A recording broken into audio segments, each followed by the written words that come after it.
The new music, the new music. So you got a new album coming out, and Simon in Space, and it sounds like that's sort of a continuation of this metal approach that you've.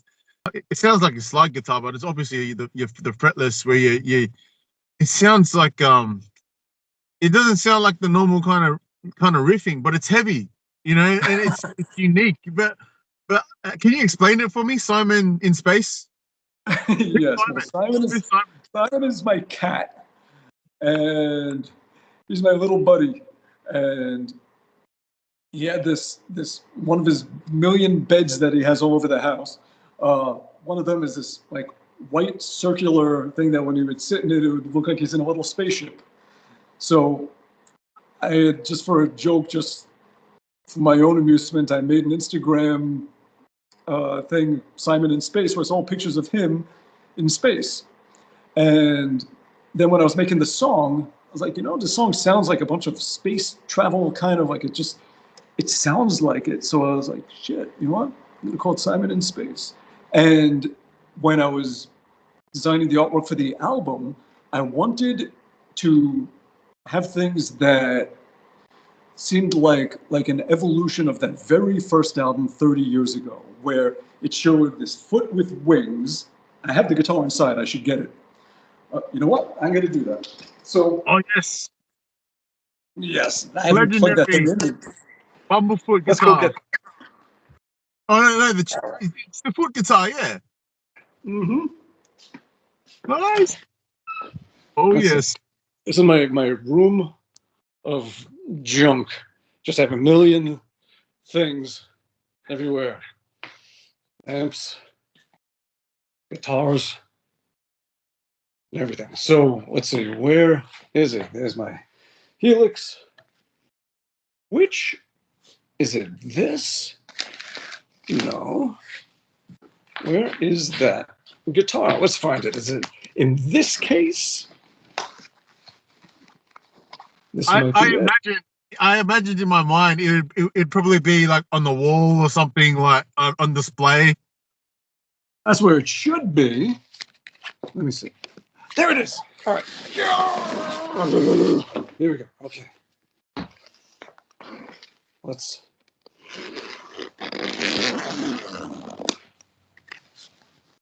Oh my God.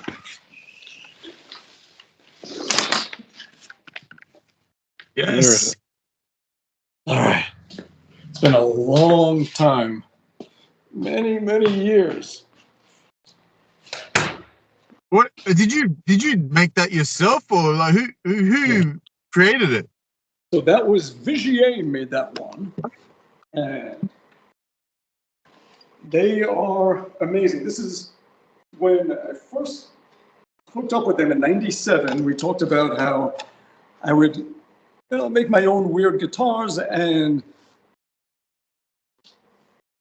they were very kind to say, well, since that's part of your thing, we will make special guitars for you that are a little different. So they came up with this one. This is designed after the creature, the main character in the artwork of my first album. It was this flying foot with wings, and look what they do. You press down the bar, and the wings pop out. This one's a little floppy, but out of their minds. Let's plug it in and see what it sounds like. Nice. Are the pickups the Damasio's like your other guitars? This one is it's the Tone Zone and a chopper. It is a push-pull single coil, and it's just one, both, that. So there's no out of phase stuff or any of that. But let me see.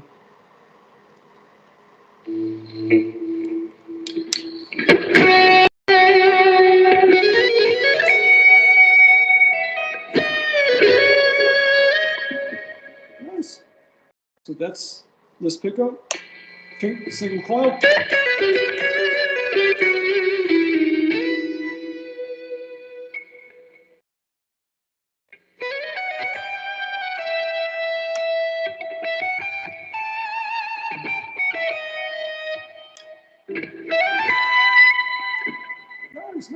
can't sit down with it because it just kind of slides off unless you sort of put it between, wedge it between your knees and hunch over. And yeah. The string's pretty dead.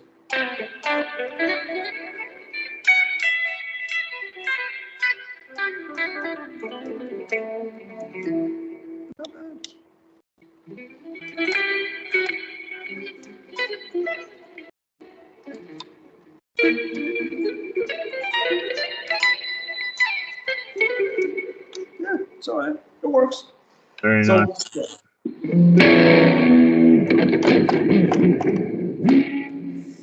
So the first album had this artwork where there's this creature thing that looked just like this. They designed this after it, and it was flying overhead. There's all this chaos and destruction, and all these weird characters that were sort of resembling, if that's the right word, the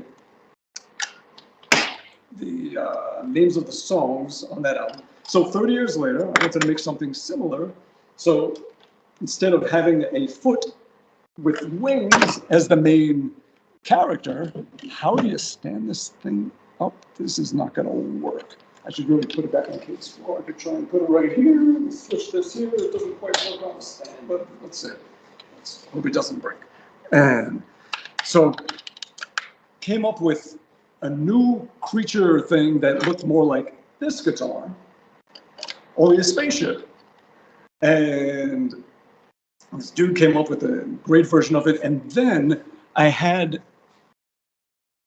it 3D rendered so that you never have to redraw it. You can just take the 3D model of it, angle it however you want, and then render a 2D image of it. So I'm able to use it in video, able to have it at any angle for the artwork. And then I put my cat, Simon, and made an astronaut and put his face in the helmet. It's actually him flying the thing. And there's all kinds of crazy shit going on around him in space, all these weird creatures that late at night I came up with just making this weird artwork. So all those things are in the video and in the art of the album. And yeah, so Simon in space. And it's like it reminded me of a space opera, he's flying through just TIE fighters, there's something out of Star Wars, sci-fi. Yeah, there's something a little retro about it, and it just, yeah. So the sound, because I was in sort of Whom Gods Destroy mode of coming up with all those,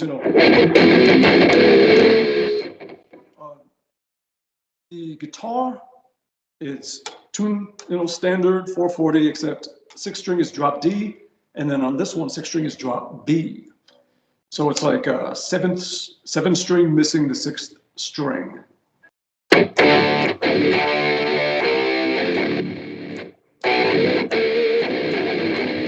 And for a lot of the riffs, I have a low octave pedal on it as well. So it's low and lower. So for Whom Gods Destroy, I was doing all those kinds of riffs.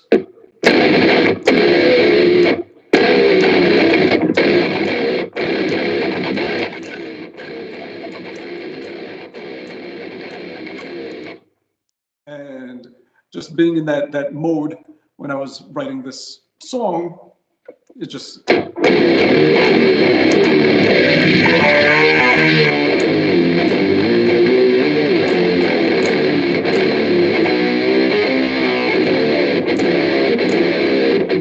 And the riff, it's a weird thing. It's what I call a 7 shuffle, which normally a shuffle is 6. It's like 1, 2, 3, 4, 5, 6. 1, 2, 3, 4, 5, 6. Boom, boom, boom, boom, boom, boom, boom, boom, boom, boom, boom, boom. But a 7 shuffle is 1, 2, 3, 4, 5, 6, 7. So it's 1, 2, 3, 4, 5, 6, 7. 1, 2, 3, 4, 5, 6, 7.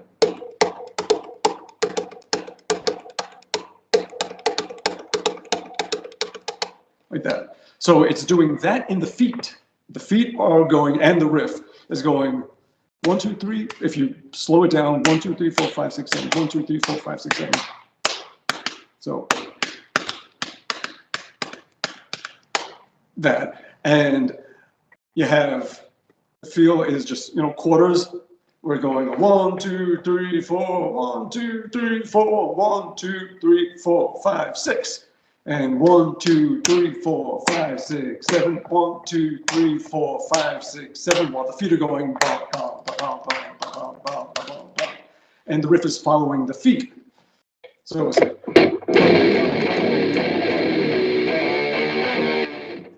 and so it's this crazy 7 shuffle going on, and it's like, what the f is he talking about? So yeah, so that's the opening riff of the song. Big dance hit. Let's see.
Song, yes. I love I'm it. using a lot of the helix. I'm using a lot of that helix to make very different kinds of tones. You have the main one.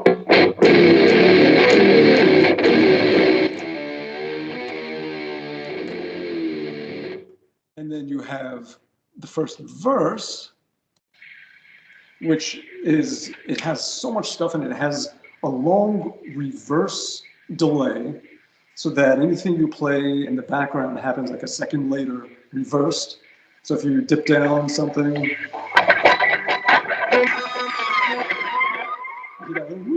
that happens after it. So I'm just hitting with one hand. It has a stepper going in there, and I'm touching harmonics as I do it.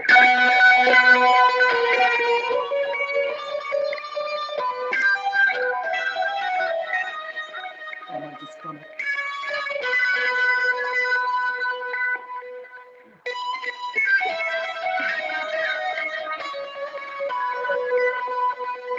The next one, I have this wah filter, very quick kind of Qtron type thing that has a delay that's going but up one time, and then another one following it in a dotted eighth with more repeats on it, but like that. So double delay that happens. Is it there? Yeah. So I'm just hitting it tight so it's like I said.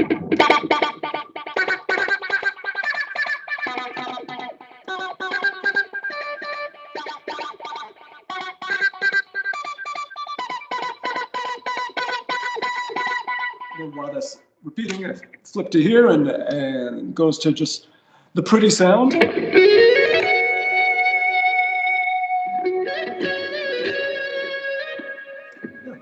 And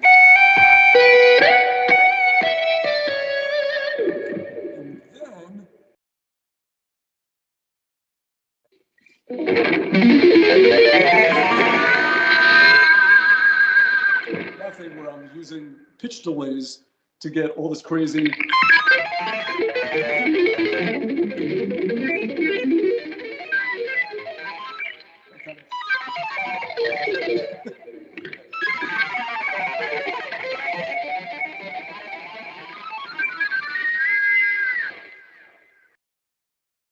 And then it just goes to the regular solo, which started on the fretless, middle pickup, I believe.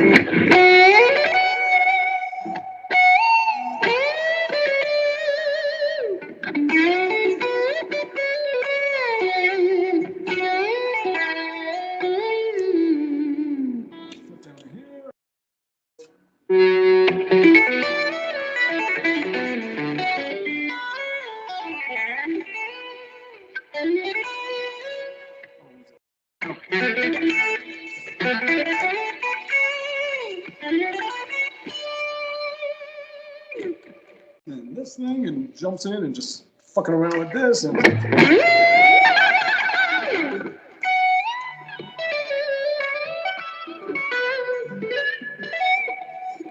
it goes into some crazy impossible shit that I can't play because I haven't practiced it in like a year. What is that? You can watch me fuck it up.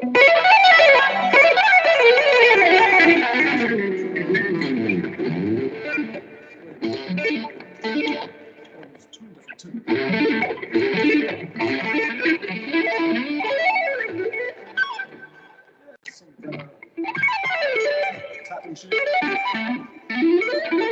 Anyway, but yeah, I just gotta practice this shit because it's been so long. I had these mixes done. The album was done in June of 2023, and then I had to put all my time. I didn't have to, but I chose to put all my time into getting Sons of Apollo, Whom Gods Destroy, and Art of Anarchy off the ground and get the singles done. I was doing all the mixing and everything, and just handling a lot of stuff with the label, and so yeah, it was a full-time job for like a good year of just getting the albums done, getting singles out, and all that stuff for both bands. So I kind of put my thing aside until those were taken care of. And once they were, starting this past summer, I was like, okay, let's get the artwork done and get this thing out. And just the 2D rendering, the 3D rendering, making the new website, all the merch, and making the music video and everything took a long ass time. And finally, it's done and out. But I wanted to put it out. I didn't just want to put it out there. I wanted to have this crazy ass video. And there's a video game too that isn't out yet, but it's a simple retro kind of shooter game. And let me see if I have. The problem is it would have been out along with the single and everything, but Apple flagged it and said they got to put it up for review. And it's a process that, so we couldn't, either we put it out for Android and PC stuff, and everybody with Apple would be, it's like, hey, we put out this video game, but you can't play it, or we wait. So we decided it would be best to just wait on it. But I could show you real quickly. I have on here, I can show you. Here's what it looks like. You just press and hold.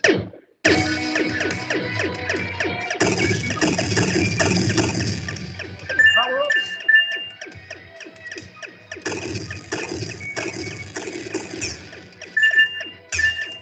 Boy, these things that shoot back at you.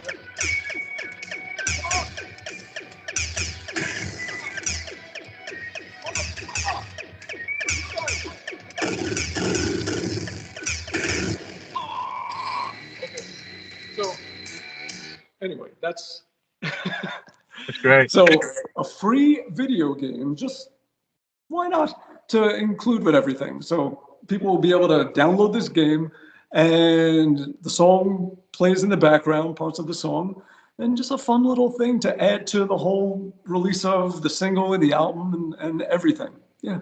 Yeah, that's really great. That's great. And there's Simon. Simon is he's a starfighter. Like he's a Yeah, he's a badass. Yeah. Yeah, but the music is, I mean, Simon in Space. I mean that song is like the slower parts, like I mentioned to you earlier, just how it makes me think like it's sort of feels like he's in the discovery mode. He's sort of exploring space, and then havoc ensues, you know, and then the main riff comes in, and he's trying to survive against the TIE fighters. The song does feel like it tells a bit of a story. Yeah, like it definitely, it doesn't just stay in one place. Like I wanted to make songs that are visual, that makes you picture things when you hear it. Yeah, that's the whole thing. So there's that one. Let me see, what else have we got? And I've been transcribing the whole thing, which is nuts. Like every single note played on every track of every guitar of every song. And yeah, that's a whole lot of stuff. So what else is on there? Let me see if I got a little bit of things.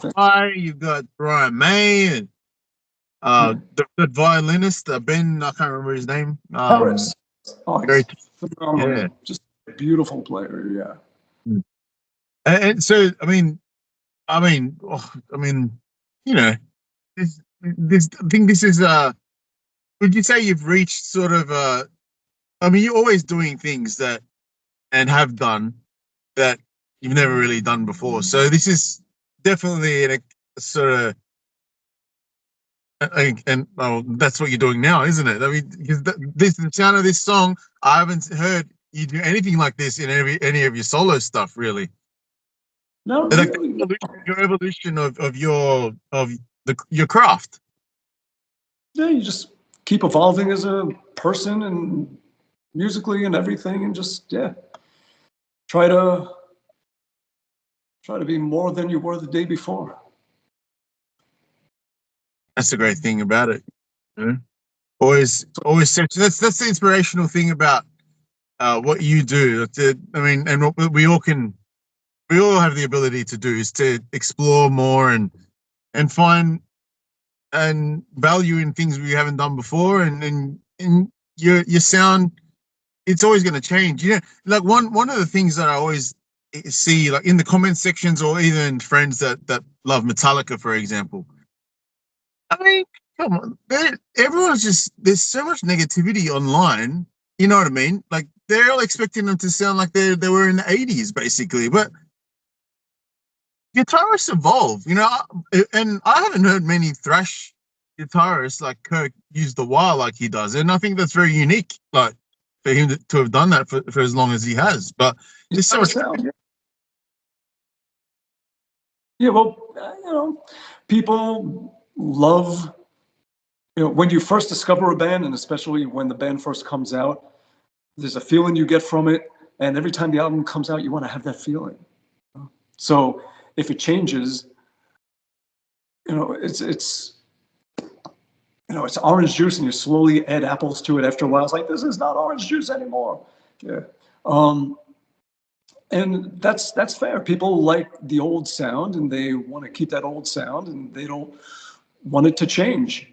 It's like anything, you know, you love it the way it is. If it changes, it's like, this is not what I fell in love with. Yeah. So it's, if anything, it's a testament to how much impact a band like that had, where it's like you love them so much as they were, you don't want them to change at all, not a thing. You know, that's kind of nice. But things do change, and yeah, but it doesn't take away those albums. Those albums are not deleted. Yeah, so now you have those albums plus more. Yeah, that's the thing. It doesn't go away. They're putting out new music, and it's going to be different. They're not the same young kids with the same mentality that they had then. And Yeah. So if anything, it's just you grow with them, and you know they're taking their life and they're giving it to you throughout their whole life, and you get to see what they're living and how they're growing and everything. And you're, yeah, it's not the worst thing in the world. It's wonderful that a band can stay together and keep doing what they're doing. Yeah, that's not an easy task. Mhm. Let's see. I'm gonna play you some things. Let's see. Yeah, for sure. For sure.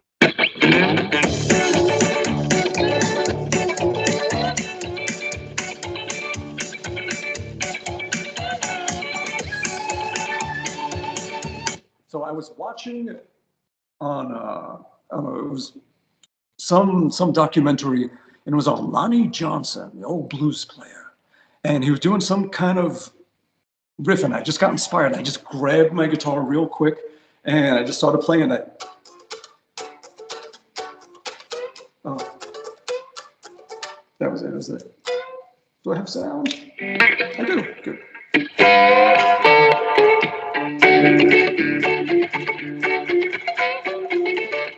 And just put in like the whole kind of.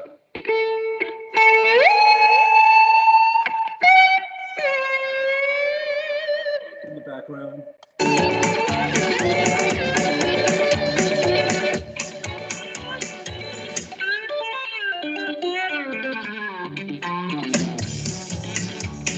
So that's one. Then I did another Chopin piece. I mean, there's the one I did years ago. That thing. But I had, for a video game, I had done one in 2010, this video game that was sort of like Rock Band, Guitar Hero type game, but it was specifically for Chopin. So I celebrate was it his 200th birthday or something like that. But so I took the game, I took the music from it, and my drummer, Kyle Hughes, incredible drummer, he did drums on it because back then it was all programmed, and remixed it and added that to it. That's the only thing that I'm iffy about on this album, is that I could hear the difference in my vibrato and bending. And thing is, I didn't want to re-record the entire lead track. I wanted to keep it. It was what it was. And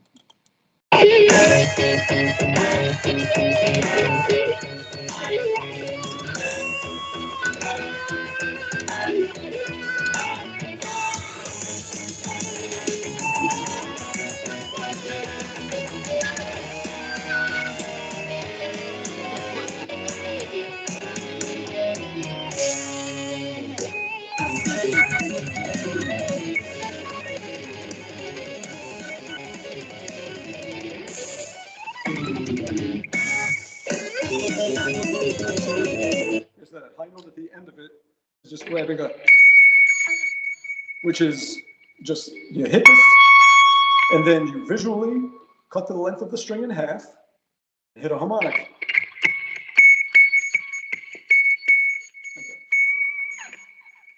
So it's just sort of like,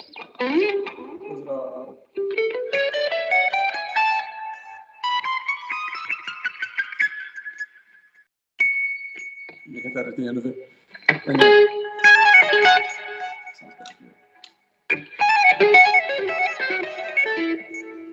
let's see, what else is I love it. here? I love This one. the intricacies that you're able to access with like off the fretboard sort of with the scientific approach that you've taken to find these additional sound. Yes. I do a lot of that stuff of just dividing the string to get the notes. Like this one.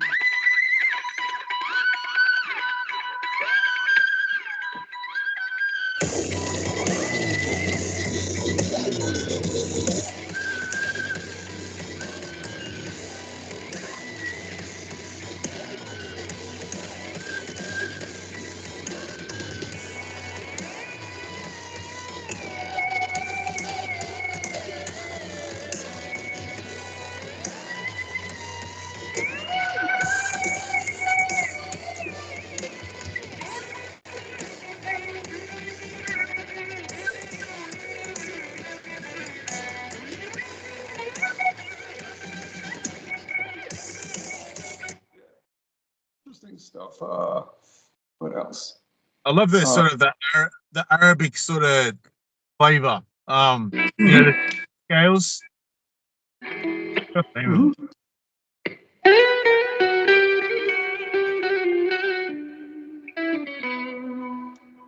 And yeah, that one also has in the middle of it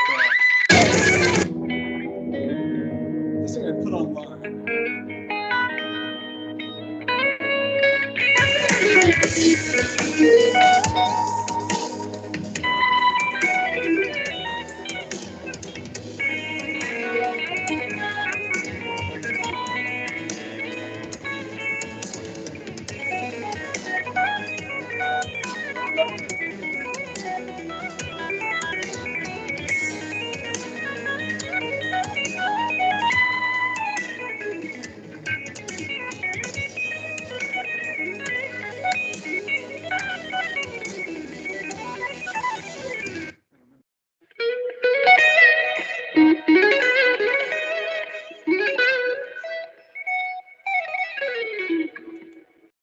I got to relearn all these songs. My God, I've heard that one. You posted that one before. Now, then there's this one. It's kind of a slow, almost like reminds me of like an Eric Clapton ballad type song. And this one has Jerry Gaskill from King's X on drums.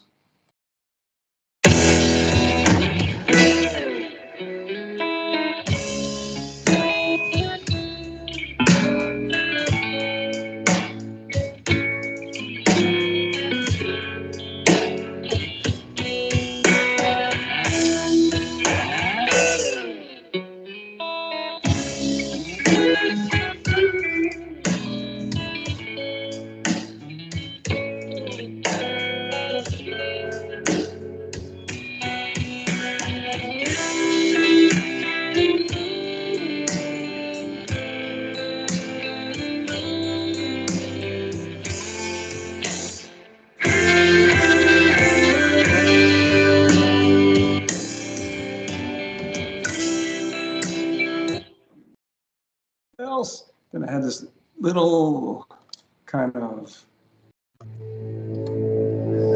sort of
and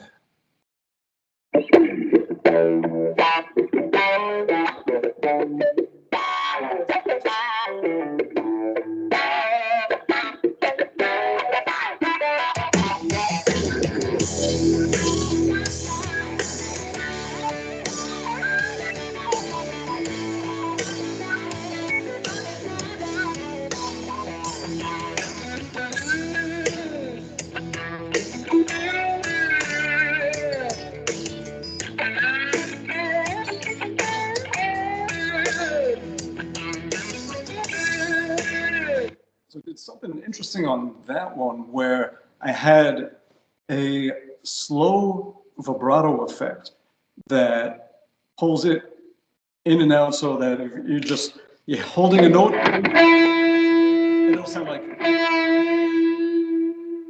So as I'm using the fretless, it's making it like even less perfect.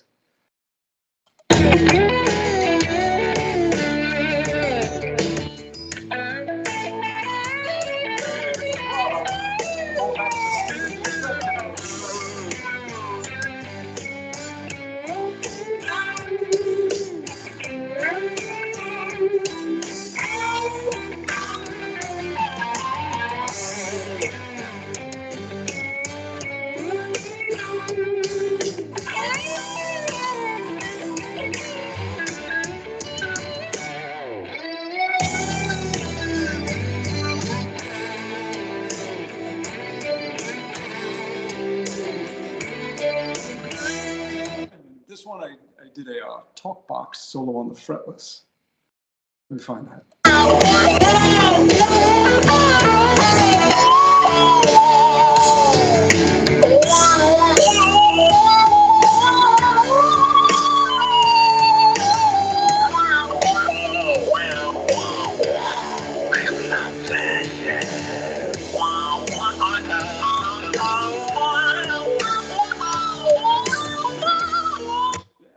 And what else?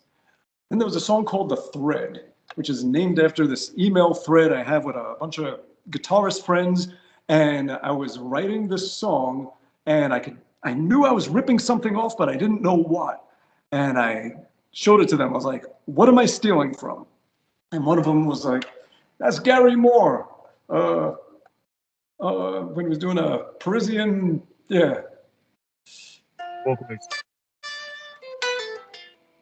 I was like, shit. Okay, so I changed it up and made a new melody and changed around the chords and showed it to them, and they're like, much better. There you go, perfect. And said, but maybe you shouldn't go into the crazy part so soon. And so they were sort of giving me a little bit of advice as I was writing the song. So I named the song after them. I called it The Thread, after the email thread I have with them.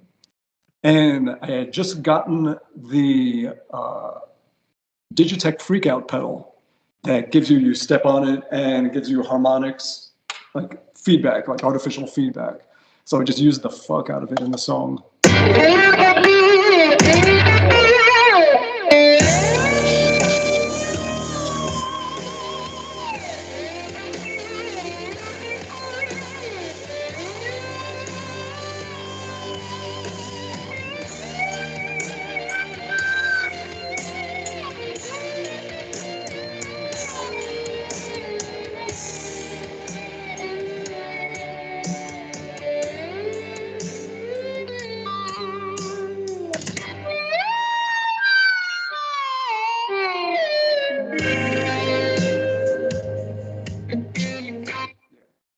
And then it just ends with this kind of final outro little song thing where I had taken a bunch of like napkins and stuff and shoved them in here in between the pickup and the bridge to make a mute, and was just coming up with all these nice chord patterns. It was all just automatically muffled, and it gave this percussive.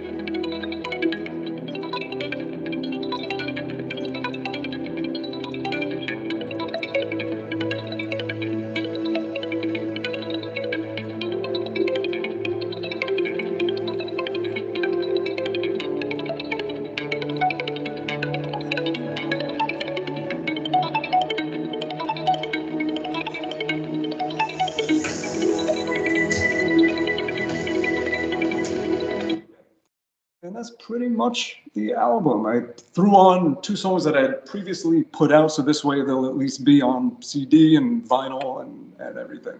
And the vinyl is crazy.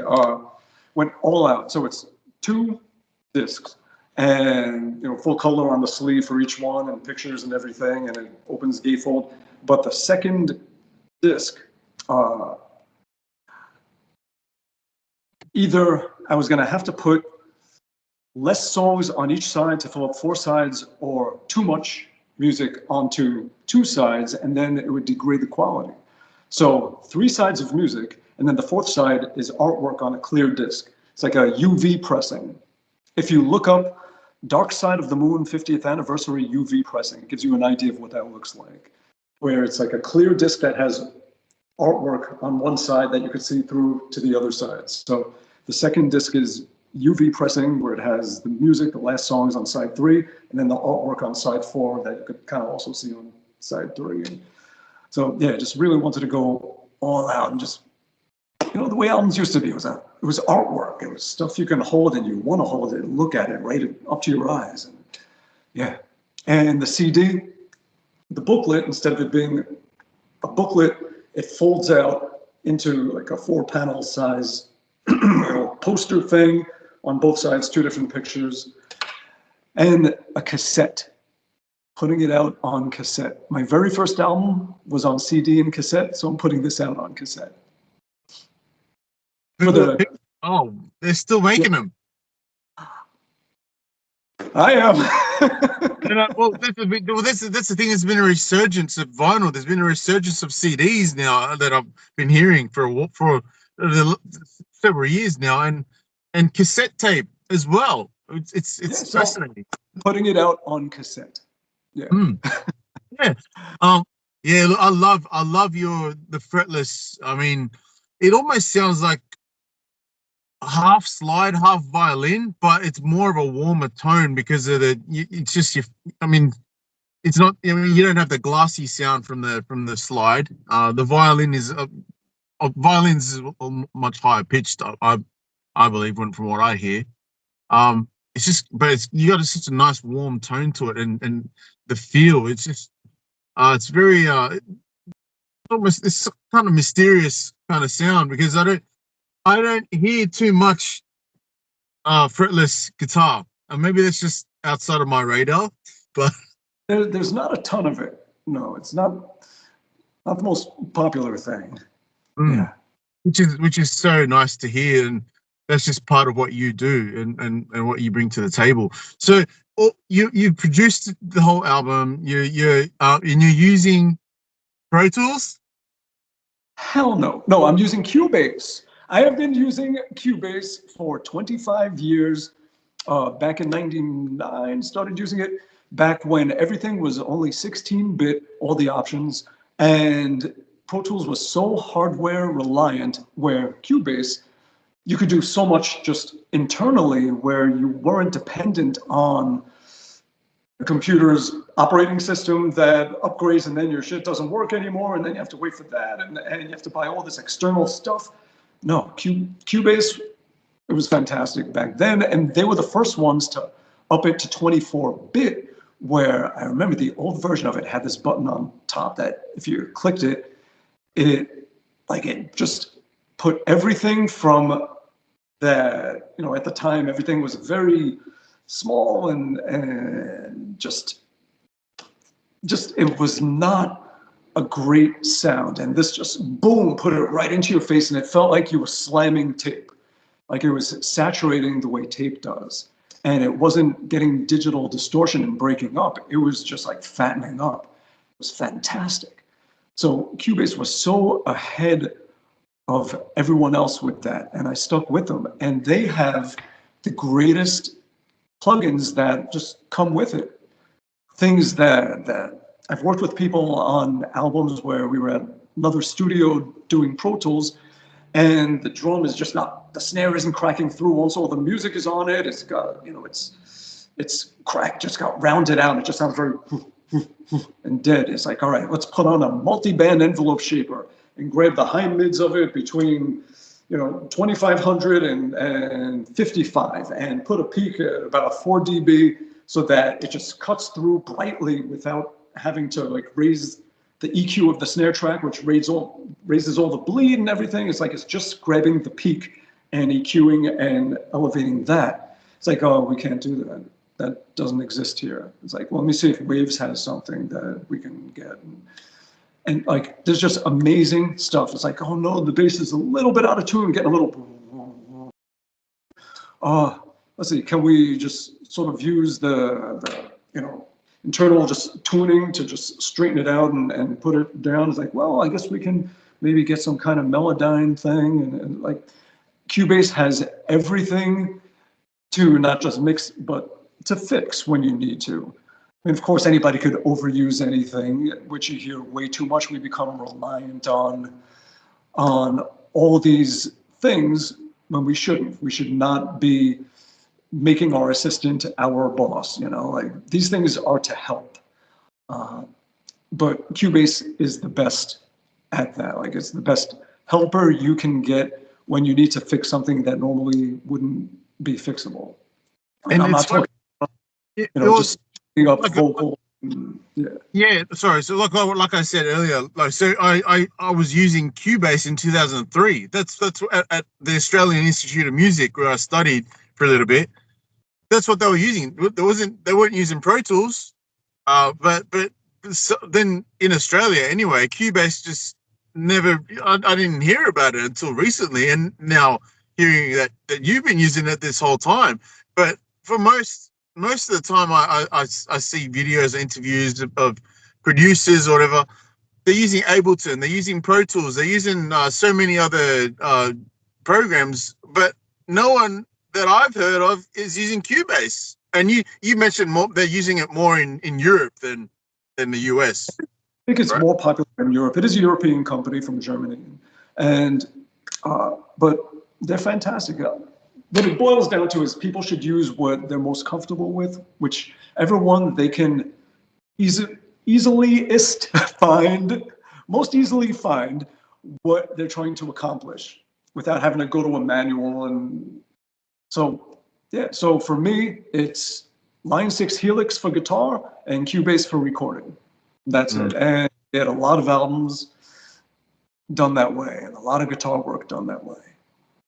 That's fantastic. Can we just get into a little bit about the gear that you use in the studio and also live? So I mean, obviously VGA, you've been using them for a very long time. You've been endorsed by them for many years. This one guitar. Yeah. Why did you choose VGA? You probably had offers from elsewhere as well. It was 1997. And I was doing a tour of France, and one of their reps brought a guitar and said, "Here, try it out." And I was there with my Swiss cheese guitars. I'm not looking for a guitar endorsement. I make my own stuff. Thank you, but not interested. And he was like, "Just try it. Just play the thing." I didn't even want to touch it. It's like, "No, leave me alone." And he's like, "Try it." It's like, "Okay." So I played it, and I was like, "Oh my God, this plays so much better than my guitar. Like, it's just so much more comfortable on the hands. Just, mine, I don't know how to build guitars. I don't know what the hell I'm doing. These people do. This is what they do." So I was like, all right, maybe we should talk. And I met with the owner of the company, Patrice, and just such a sweetheart of a guy, a wonderful guy. And we had dinner and just chatted about everything, about life, about music, about guitars, everything. And just beyond the guitars, he's the kind of person that I wanted to be dealing with, because that's an important part of things. It's not just about the gear, it's who you're dealing with, who's going to be in your life. And you want good people. And Patrice, best of the best. So that was part of it too. It's like, he's just such a great guy that, if I'm going to be playing somebody's guitars for the next 27 years, I want it to be his. And we were just Skyping the other day, and his family is wonderful, and love him to death. Yeah. So, that's so good. Yeah, that's so good. VGA, and it's what? So Well, that's the thing is that's the main thing. Like, it sounds like a bit of like a Paul Reed Smith and Carlos Santana kind of story there, because from what I know, he tried to get him to use the PRS, and he sort of slid in there. He managed to get him to use it. He didn't want to use it. He used it. He said, and he's been using it ever since for what, 30 years, so or more. But it sounds similar to you. So you just felt the VGA, you knew it was right for you. Yeah, yeah. They were a boutique company. They were hand making everything, and they just cared so much about every aspect of the guitars. And yeah, we went to the first NAMM show in '98, where I was at their booth, manning the booth, playing guitar, hanging out. And that's when I first saw the fretlesses that they made. I didn't know they made fretlesses. And I saw this hanging up, and I told Patrice, I said, why did you tell me about this? I didn't know you made these. And I remembered him saying that, he's like, in the past 18 years this company has existed, we've only sold 4 of them. Nobody wants these. But that wasn't true. He just told me he's only sold 1 of them. They only sold 1 fretless guitar in 18 years. And I was like, he's like, nobody wants these. I was like, I do. I want, give me one. And I took it home and immediately started writing music with it. And been ever since, yeah. So the reason that we did the double neck is that after years of playing fretless, I always had to make a choice of either I'm going to play fretless on an entire song or no fretless at all. And I wanted to be able to access both. So we toyed with ideas of a neck that flips, fretless on one side, and retractable frets and all kinds of things. But the most practical thing was a double neck. And even in some of the Whom Gods Destroy stuff, like I'm playing both necks at once for some parts where it's like.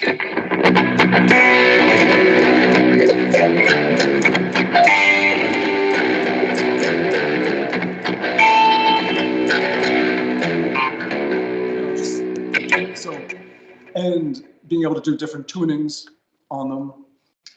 So it just seemed like the best option, not for my back and my neck, but the best option as a guitar to have the double neck like this. And I just use it for everything. And like if I don't have both, I feel like I'm just missing a limb if I can.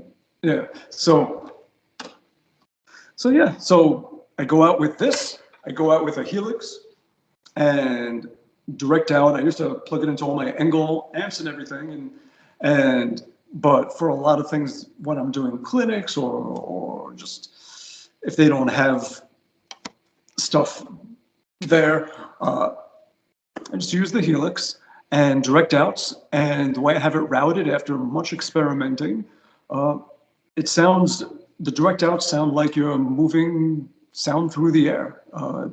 Sounds very real. I have this weird configuration that I do where I have the main amp and cabinet, which is a clone of the Engel. And then I have a second amp and cabinet that I mix in just enough to add some roundness to the mids and smooth out the mids. I sum the 2 back together and then have another IR that is at 50%, and it just gets rid of any digital high-end hissy grit that makes things sound fake. And it gets rid of that, and it sounds like you're hearing the guitar right in the room.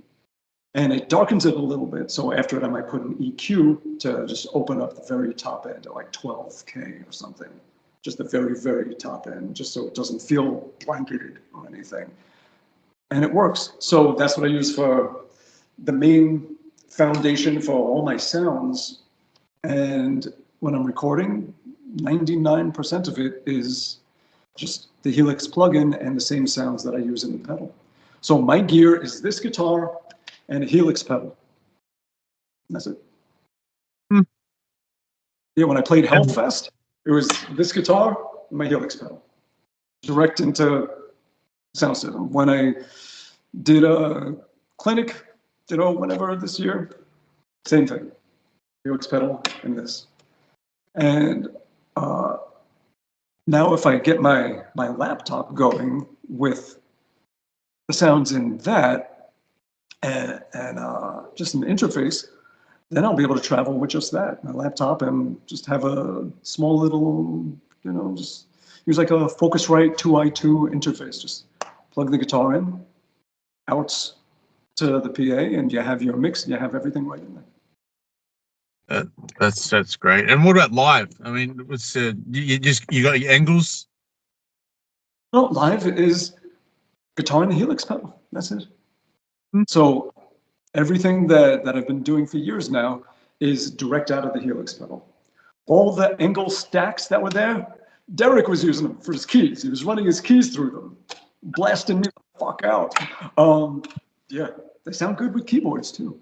So yeah, he took all the Engel stacks, and I'm going direct out of my pedal. And the funny thing is that I got more compliments when I started doing that than my sound in the past every time. That's amazing.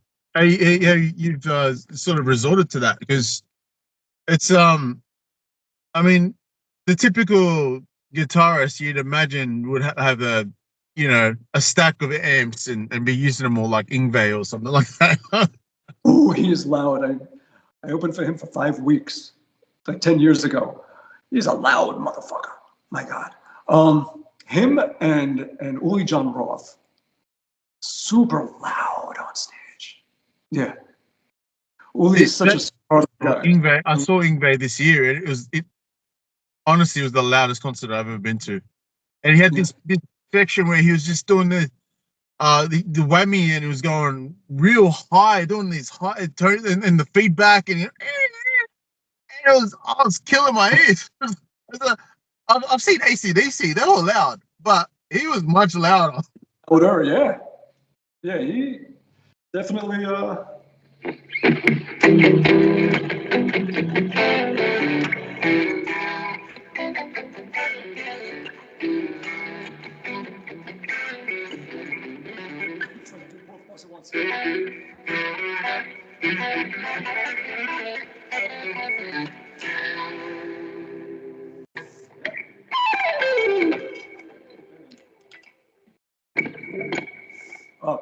don't get me started on Yngwie. He'll be here all day.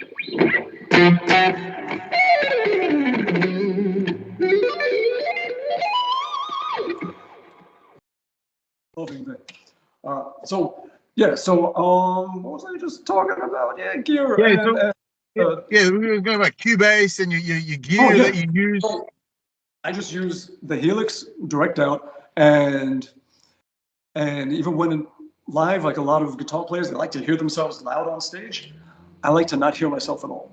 So pretty much every show I do, I have everything in my monitor or my in-ears except for me. I don't even know if my guitar is on or not. Like, I'm literally playing without hearing myself. Yeah, I just hear kind of the reflections of it in the room to know it's there, but no sound. Yeah, it's a weird thing. It is kind of weird, but you're that myself. proficient. You just know where you're at. As long as I hear everyone else, I'm good. I'm locking in with them. Yeah. Yeah, that's so good. Focus on them. And if I hear my guitar, I get distracted and I start fucking up. So, yeah, it's just a weird brain thing. Yeah. Look, Mr.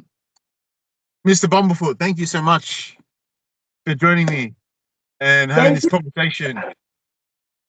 Pleasure. Hopefully we'll do it in person in Australia. Sorry? I said, hopefully we'll do it in person in Australia. I'll get to see you at some point. I need to get back over there. It's been, I guess, 11 years. Yeah.